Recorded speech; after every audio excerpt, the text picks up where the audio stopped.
The trouble began quietly, the way most HOA disputes do.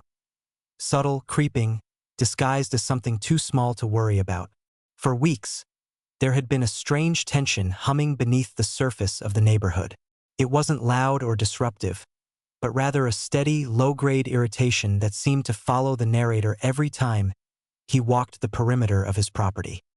His neighbor, a man notorious in the cul-de-sac for measuring his lawn with the precision of a military drill sergeant, had been lurking around the boundary lines more than usual.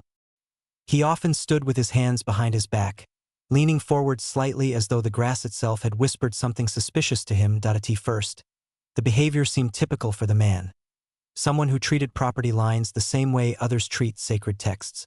But soon the narrator noticed tools appearing where they didn't belong.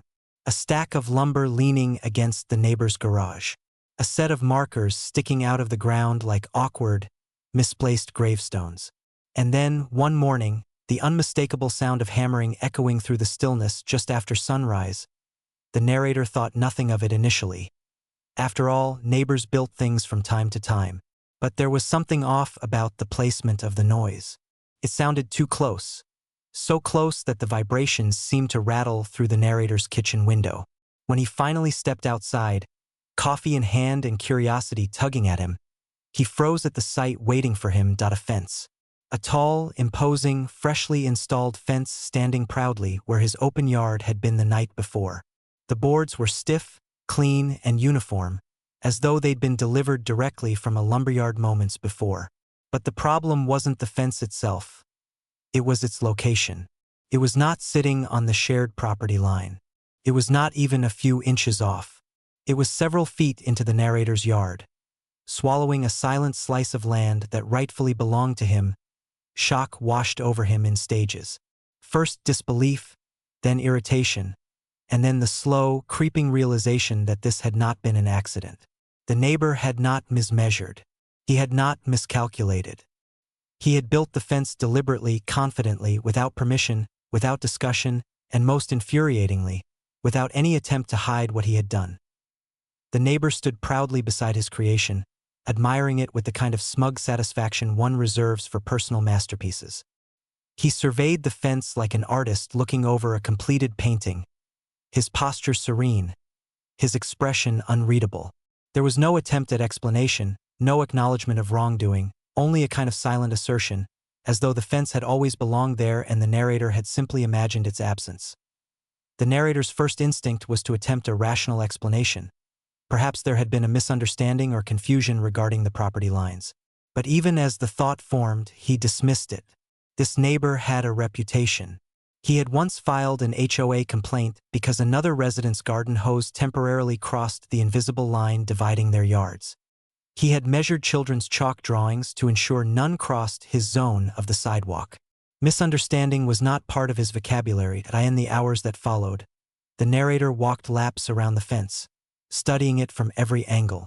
He knew precisely where his property ended because he had examined the plat map when he purchased the home. Nothing about the new structure aligned with those lines.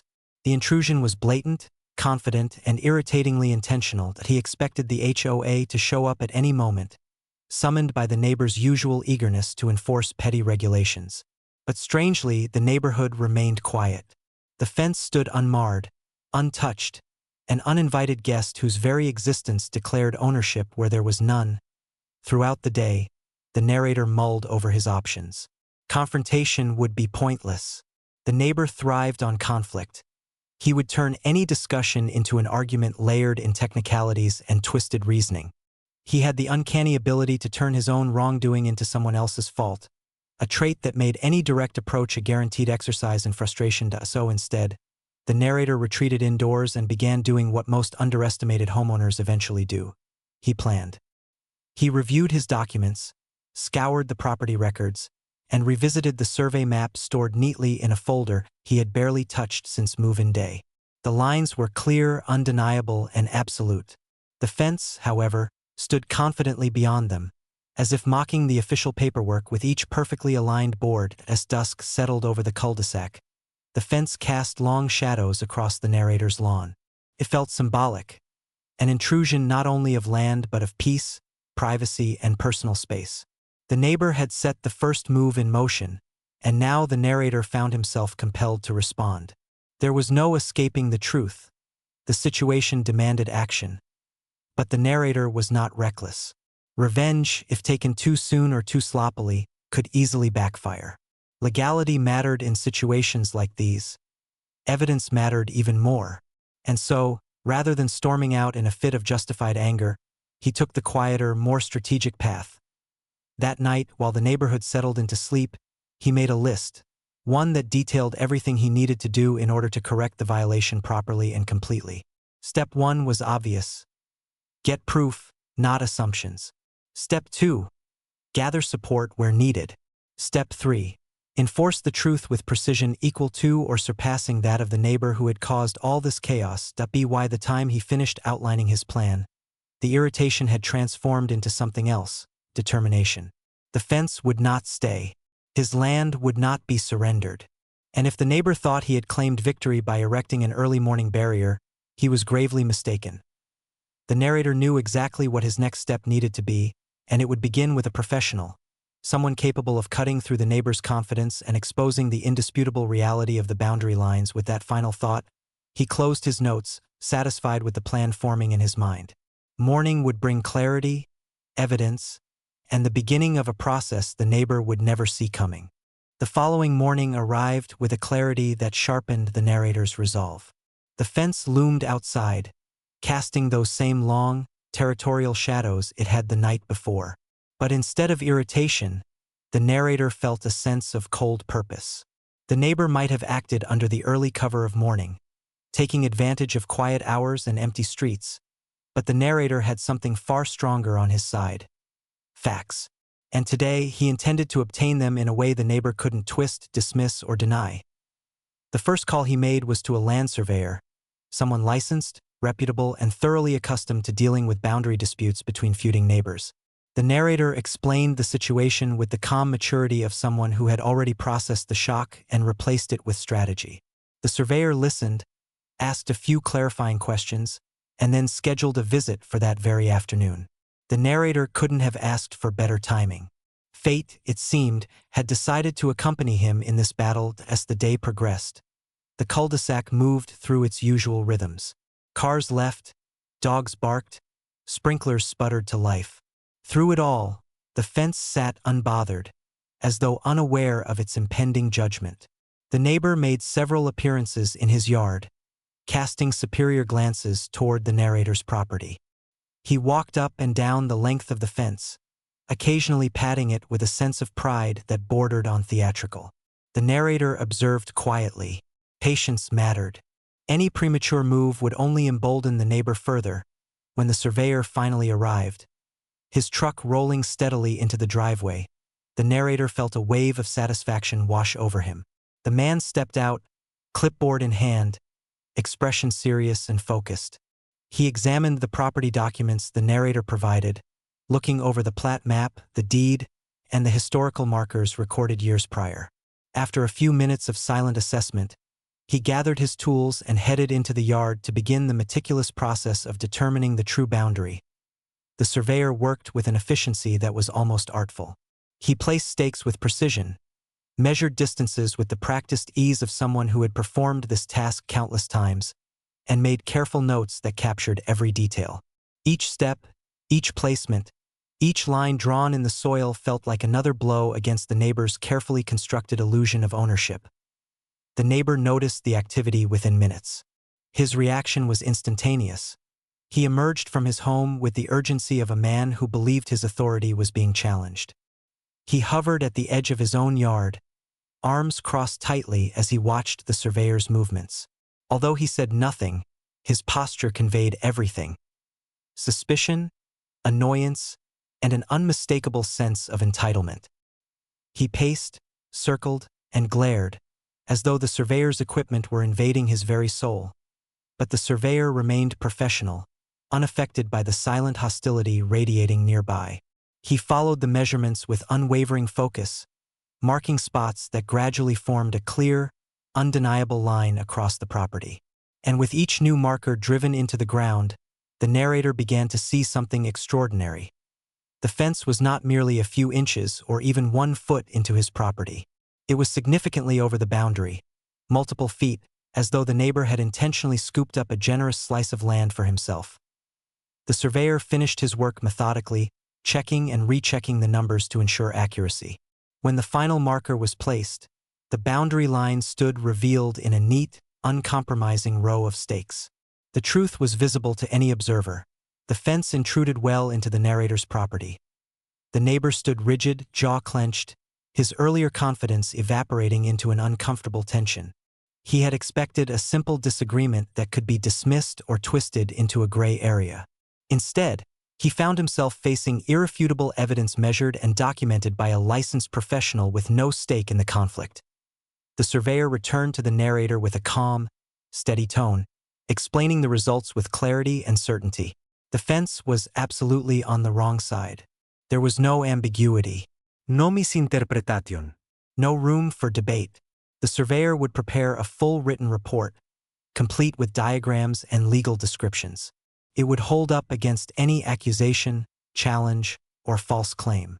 The narrator thanked him, feeling a deep, pulsing satisfaction that warmed him from within as the surveyor packed up his tools and left. The neighbor hovered in the distance, pretending to busy himself with small tasks but clearly shaken. The narrator did not approach him. There was no need. The evidence was not meant for discussion. It was meant for action.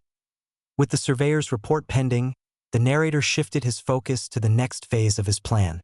Documentation was critical in HOA-related disputes, and he knew better than to leave anything unrecorded.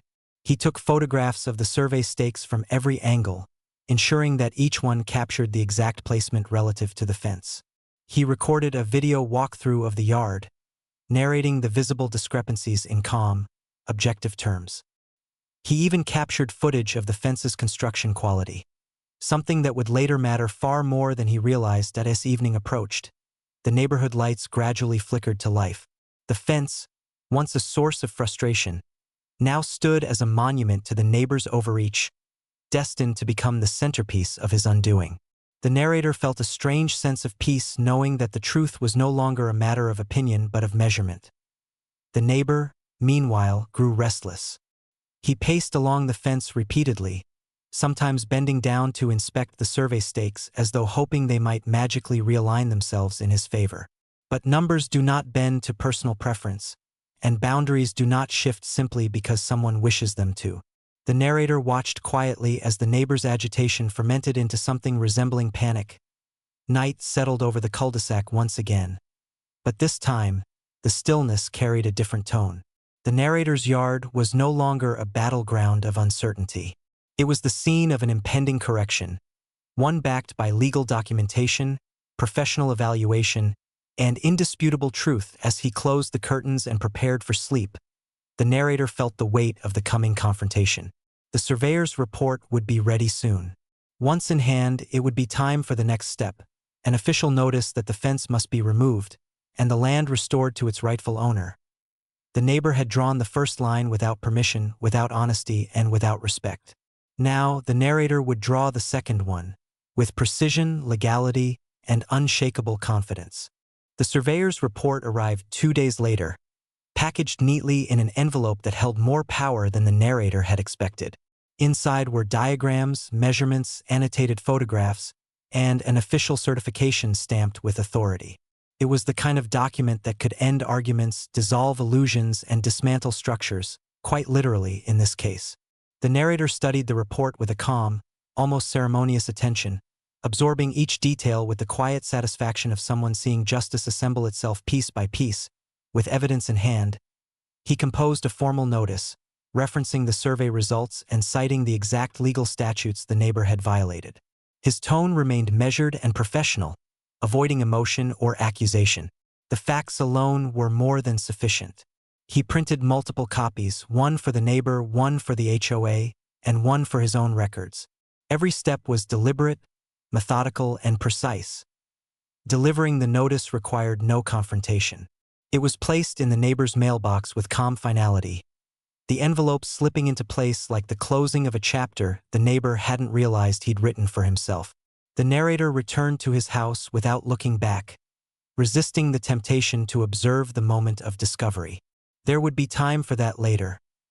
The neighborhood seemed unusually quiet that morning, as though anticipating an inevitable shift. Hours passed without visible reaction. Then, just after noon, the neighbor emerged from his house holding the notice, his expression a contortion of disbelief, anger, and panic. He paced back and forth in his driveway, clutching the envelope in one hand while staring at the fence with a mix of betrayal and confusion. As though the structure had personally misled him about its legal standing, he made several frantic phone calls, gesturing wildly as he moved around his yard. His voice, though muffled from distance, carried the unmistakable tone of someone discovering that confidence had been a poor substitute for correctness. The narrator watched from an upstairs window, maintaining distance, observing the unraveling with a calm he'd earned through patience and clear-headed planning. Later that afternoon, the HOA representative arrived, summoned by either the neighbor's complaint or the narrator's submitted documentation, possibly both. The representative walked the property with a clipboard in hand, inspecting the survey stakes, reviewing the measurements, and comparing them with the community guidelines. The neighbor hovered nearby, trying to interject explanations and excuses, but the representative remained professional and impassive. Numbers, after all, do not leave room for debate. The verdict was swift and absolute. The HOA issued an official directive. The fence had been built illegally and must be removed in its entirety at the neighbor's expense. Failure to comply would result in escalating fines and potential legal action. The neighbor's face drained of color as he received the news, his earlier bravado dissolving into a pale shadow of stunned resignation. For the narrator, the ruling marked a moment of quiet vindication. He had not needed to raise his voice, argue, or descend into pettiness. The truth, armed with professional verification, had spoken for itself. Yet the story was not finished. Not until the fence came down and the land was fully restored. Removal day arrived the following weekend, and it unfolded with a kind of poetic symmetry. The neighbor hired a crew of workers who appeared early in the morning, their trucks lining the curb with practical indifference. They approached the fence with tools and ladders, dismantling the structure board by board. The rhythmic clatter of nails being pulled and wood being stacked filled the air with a strangely satisfying cadence. The narrator watched from the edge of his yard, maintaining a respectful distance but noting every detail. The boards that had once stood confidently now lay in subdued piles, their authority stripped away with each removed screw. The crew worked efficiently, stopping only occasionally to consult their foreman before resuming the steady deconstruction. The neighbor stood nearby, arms crossed tightly, staring at the dismantling with an expression caught somewhere between bitterness and reluctant acceptance. His posture held none of the triumphant energy he'd displayed during the fence's initial construction. Instead, he seemed smaller, physically unchanged, yet diminished in presence. The forced compliance had carved away at his pride, revealing the fragility beneath the rigid rules he wielded so aggressively as the final panels came down. The boundary line emerged once more, restored to its rightful place. The survey stakes remained, standing like quiet sentinels that had guarded the truth throughout the conflict. The workers returned the ground to a level state, smoothing the soil where the fence posts had once pierced into the narrator's land. When they finally departed, the yard felt open again, liberated, as if reclaiming air and space it hadn't realized it had been missing. The HOA returned later that day to verify compliance. Their representative walked the property line again, checking off items on a clipboard with meticulous attention. When he completed the inspection, he offered the narrator a nod of acknowledgement before leaving, signaling the successful resolution of the dispute. The neighbor retreated indoors without a word. There was no apology, no attempt at reconciliation, no whispered justification. Only silence. The narrator found he didn't need anything more. Victory did not require gloating. The outcome spoke for itself. In the days that followed, the neighborhood returned to its usual rhythms. Children played in the yards again. Cars came and went with their typical patterns.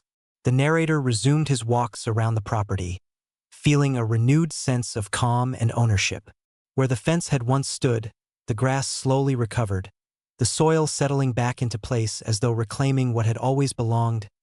The experience had left a subtle mark on the narrator, not one of bitterness, but of affirmed confidence.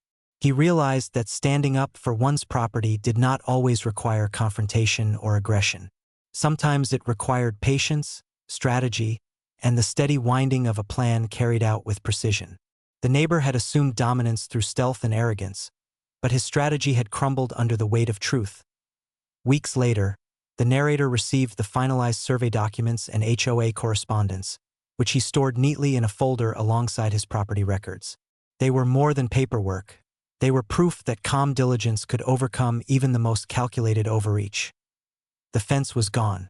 The boundary was restored, and the neighbor, though still present in the cul-de-sac, seemed to have learned a quiet lesson about the limits of territory and the consequences of ignoring them. That in the end, the narrator found peace not in revenge, but in resolution, the kind earned through unwavering truth and deliberate action. The land was his again. The calm had returned, and the memory of the fence that appeared overnight became just another story in the long, ongoing saga of suburban politics.